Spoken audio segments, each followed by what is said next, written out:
Graça e paz. Aqui na escola dominical da Igreja Presbiteriana de Nova Aurora, estamos estudando a revista Nossa Fé, da editora Cultura Cristã.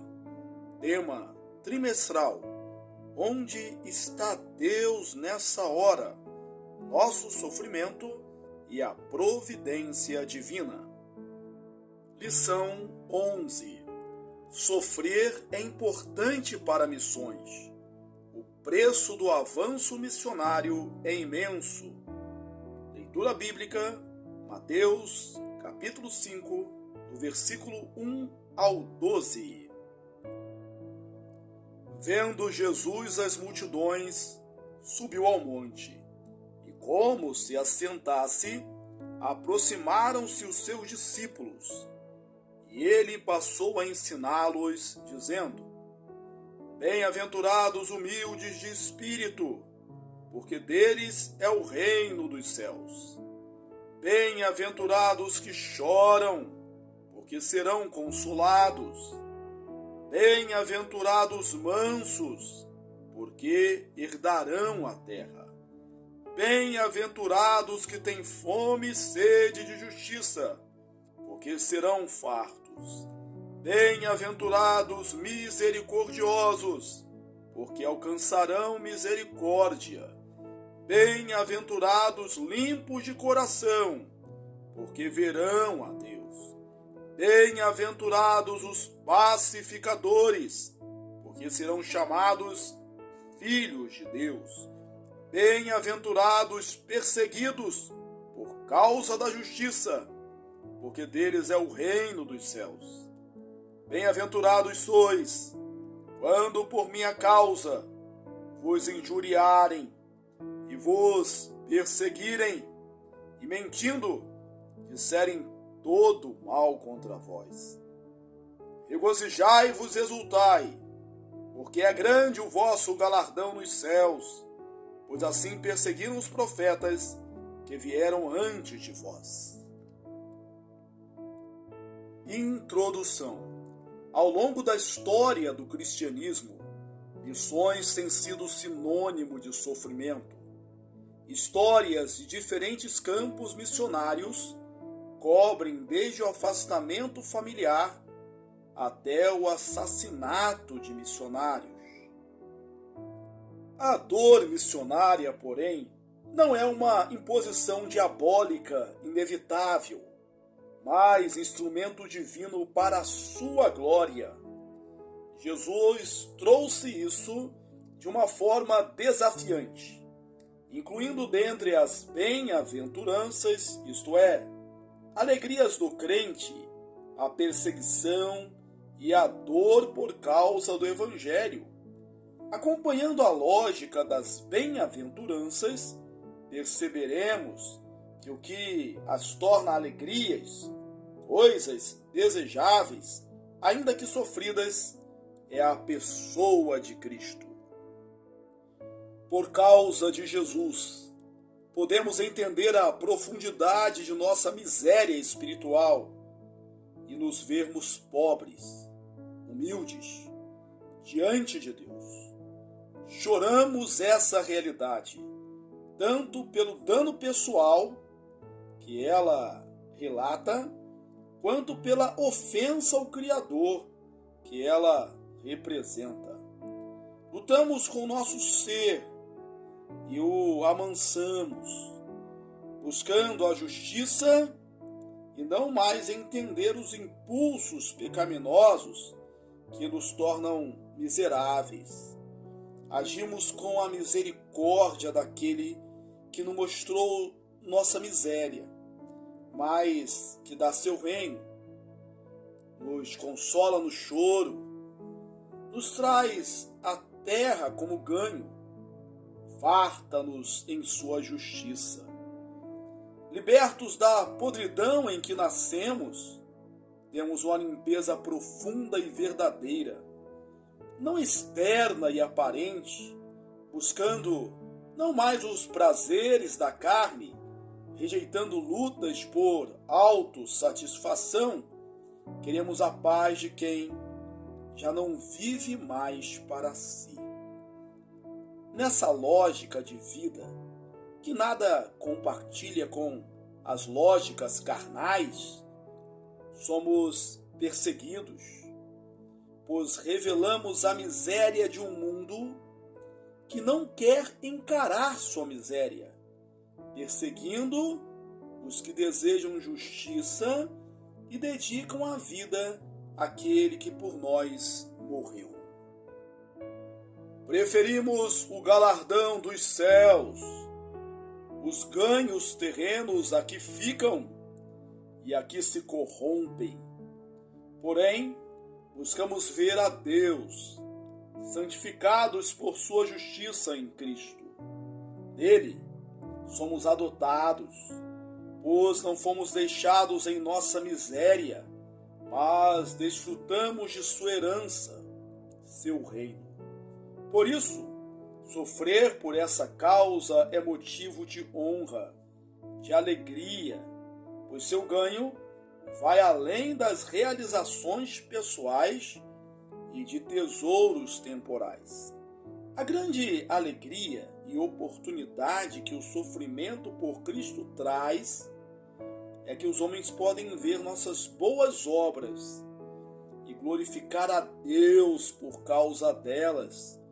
Diante disso, vamos ver como o sofrimento é importante para missões. Tópico 1. O sofrimento aprofunda a fé e a santidade. Hebreus 12 nos diz que Deus disciplina seus filhos por meio do sofrimento. Seu objetivo é uma fé mais profunda e uma santidade mais profunda. Deus nos disciplina para aproveitamento, a fim de sermos participantes de sua santidade. Hebreus 12, 10. Jesus experimentou a mesma coisa. Embora sendo filho, aprendeu a obediência pelas coisas que sofreu. Hebreus 5, 8. Isso não significa que Jesus tivesse amadurecido da desobediência para a obediência. O mesmo escritor diz que ele nunca pecou. Hebreus 4:15. Suas palavras significam o processo pelo qual ele demonstrou uma obediência cada vez mais profunda no meio do sofrimento.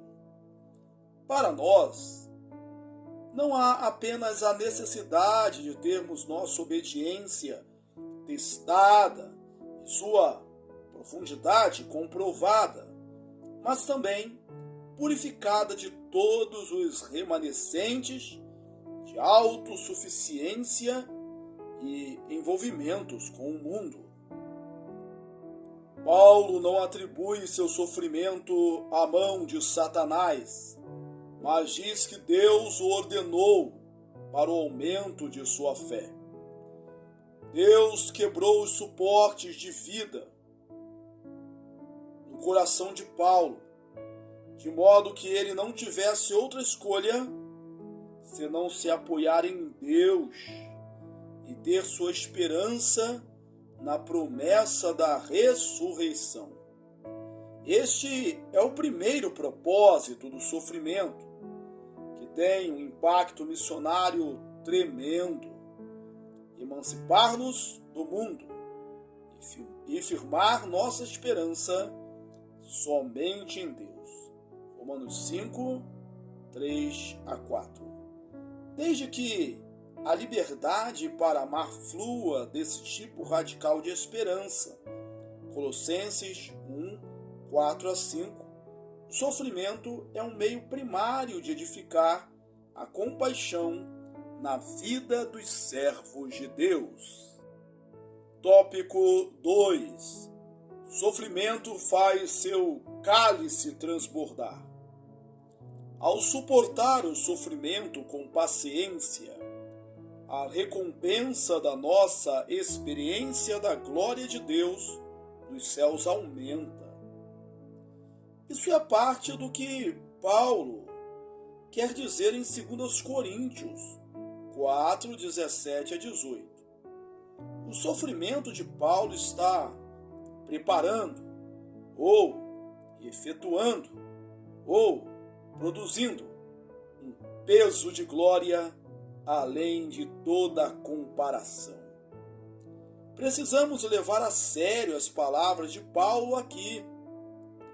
Ele não está meramente dizendo que tinha grande esperança no céu, que o capacitava para suportar o sofrimento. Isso era verdade. Mas aqui, ele diz que o sofrimento tem um efeito sobre o peso de glória. Parece haver uma ligação entre o sofrimento suportado e o grau de glória usufruída. De certo, a glória a Deus desmascara o sofrimento infinitamente, como Paulo diz em Romanos 8, 18. Para mim, tenho por certo que os sofrimentos do tempo presente não podem ser comparados com a glória a ser revelada em nós. Não obstante, o peso dessa glória ou experiência dessa glória parece ser maior ou menor, dependendo em parte do sofrimento que tenhamos suportado com paciência e fé. Jesus apontou na mesma direção quando disse: Bem-aventurados sois, quando por minha causa vos injuriarem e vos perseguirem, e mentindo, disserem todo mal contra vós. Regozijai-vos e exultai, porque é grande o vosso galardão nos céus. Mateus, capítulo 5, 11 e 12. Isso traz o maior encorajamento para nos alegrarmos.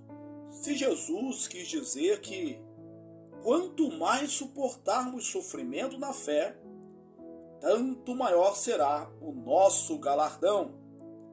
Se um cristão que muito sofre por Jesus e outro que não sofre muito experimentam a glória final de Deus de um modo e grau exatamente iguais, parece estranho dizer ao cristão sofredor que se regozije e se alegre naquele mesmo dia. Confira Lucas 6, 23. Por causa do galardão que receberia, mesmo que não sofresse. O galardão prometido parece ser em resposta ao sofrimento e uma recompensa específica por ele. Assim, um dos objetivos de Deus no sofrimento dos santos é ampliar a capacidade dele de usufruírem sua glória, tanto aqui como no mundo vindouro.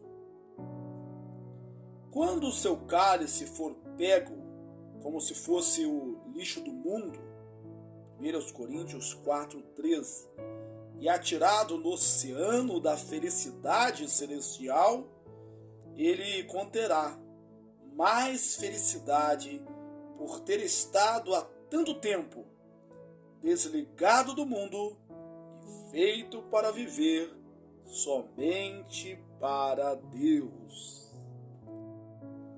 Tópico 3. O sofrimento reforça a ordem missionária para ir.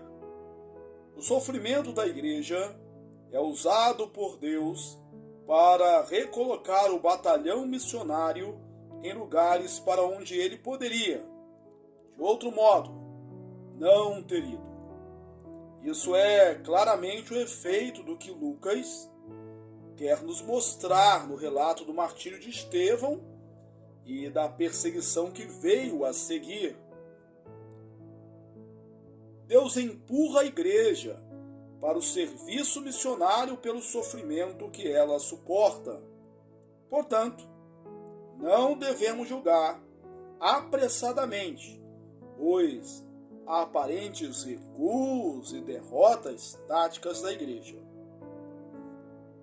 Se olharmos as coisas com os olhos de Deus, o estrategista-chefe, o que vemos em cada derrota é o posicionamento das tropas para maior avanço e maior demonstração de sua sabedoria, poder e amor. Atos 8:1 delineia a estratégia divina para a perseguição. Naquele dia, o dia da morte de Estevão, levantou-se grande perseguição contra a igreja em Jerusalém, e todos, exceto os apóstolos, foram dispersos pelas regiões da Judéia e Samaria. Até então ninguém tinha se mudado para a Judéia e Samaria, a despeito do que Jesus havia dito: recebereis poder ao descer sobre vós o Espírito Santo, e sereis minhas testemunhas tanto em Jerusalém como em toda a Judéia e Samaria. Atos 1:8. Não é por acidente que essas são as mesmas duas regiões para as quais a perseguição enviou a igreja. O que a obediência não conseguir, a perseguição conseguirá. Para confirmar esse divino propósito missionário da perseguição, Lucas se refere a ele em Atos 11:19. Os que foram dispersos por causa da tribulação que sobreveio a Estevão se espalharam até a Fenícia, Chipre e Antioquia, não anunciando a ninguém a palavra, senão somente aos judeus. Porém, em Antioquia, alguns falaram também aos gregos. Em outras palavras, a perseguição não somente enviou a igreja para a Judéia e Samaria, Atos 8:1, mas também para além das nações. Atos 11:19. 4. A inércia do conforto, a apatia da abundância. A lição aqui não é apenas que Deus é soberano e transforma derrotas em triunfos. A lição é que o conforto, a folga, a abundância, a prosperidade, a segurança e a liberdade com frequência causam tremenda inércia na igreja. As mesmas coisas que consideramos capazes de produzir obreiros, energia e investimento criativo de tempo e dinheiro para a causa missionária, também produz, no entanto, exatamente o oposto: fraqueza, apatia, letargia, egoísmo e preocupação com segurança. Estudos têm mostrado que quanto mais ricos somos, menor é o percentual de nossa renda que doamos à igreja e sua missão. A quinta parte mais pobre da igreja dá 3,4% de sua renda para a igreja, e a quinta parte mais rica dá 1,6%, a metade, em comparação com os mais pobres. É um princípio estranho, que provavelmente toca o âmago de nossa pecaminosidade e da suficiência de Cristo. Que os tempos difíceis, como perseguições, muitas vezes produzem mais obreiros, mais oração, mais poder, mais bolsos abertos do que tempos de bonança. Jesus disse ser difícil a um rico entrar no reino dos céus, Mateus 19, 23. Também é difícil os ricos ajudarem outros a entrar. Jesus disse isso na parábola do semeador. Os cuidados do mundo, a fascinação da riqueza e as demais ambições, concorrendo, sufocam a palavra, ficando ela infrutífera. Marcos 4,19. Infrutífera para missões e para a maioria das outras boas obras. A perseguição pode ter efeitos danosos para a igreja, mas a prosperidade parece até mais devastadora para a missão para a qual Deus nos chama. Minha ênfase aqui não é que devamos buscar a perseguição. Isso seria uma presunção, como saltar de cima do templo. O importante é que devemos estar muito precavidos quanto à prosperidade e ao excesso de facilidade, conforto e abundância. E não devemos ficar desanimados, mas cheios de esperança se formos perseguidos por causa da justiça, porque a ênfase de Atos 1:8 é que Deus faz a perseguição servir a missão da igreja. Não podemos ser falastrões a respeito disso. O preço do avanço missionário é imenso. Estevão pagou com a própria vida. Estevão era uma das estrelas mais brilhantes nos céus de Jerusalém. Seus inimigos não podiam resistir à sabedoria e o espírito pelo qual ele falava. Atos 6:10. De certo, ele era mais valioso vivo do que morto. Seguramente argumentaríamos. Ele era necessário. Não havia nenhum outro como Estevão. Mas Deus viu isso de um modo diferente. Conclusão: Deus determina o sofrimento para nos ajudar a largar nosso apego às esperanças terrenas e colocar nossa esperança em Deus. 1 Pedro 1:21. As provocações incandescentes são mandadas para consumir as dependências terrenas e deixar somente o ouro refinado da fé preciosa ou genuína. 1 Pedro 1:7. Por isso, também os que sofrem segundo a vontade de Deus encomendem a sua alma ao fiel Criador na prática do bem. 1 Pedro 4:19. É a supremacia da grande fidelidade de Deus sobre todas as outras seguranças que nos liberta para nos alegrarmos na medida em que sejamos coparticipantes do sofrimento de Cristo. 1 Pedro 4:13. Portanto, a alegria no sofrimento por causa de Cristo faz a supremacia de Deus brilhar mais claramente do que toda nossa gratidão pela riqueza. Aplicação: ore a Deus por perdão pelas vezes que tanto se apegou às coisas desta vida e não se dedicou à obra.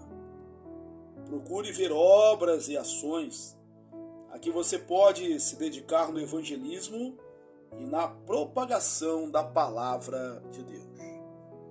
Que Deus te abençoe ricamente. Fica com Deus. Até a próxima.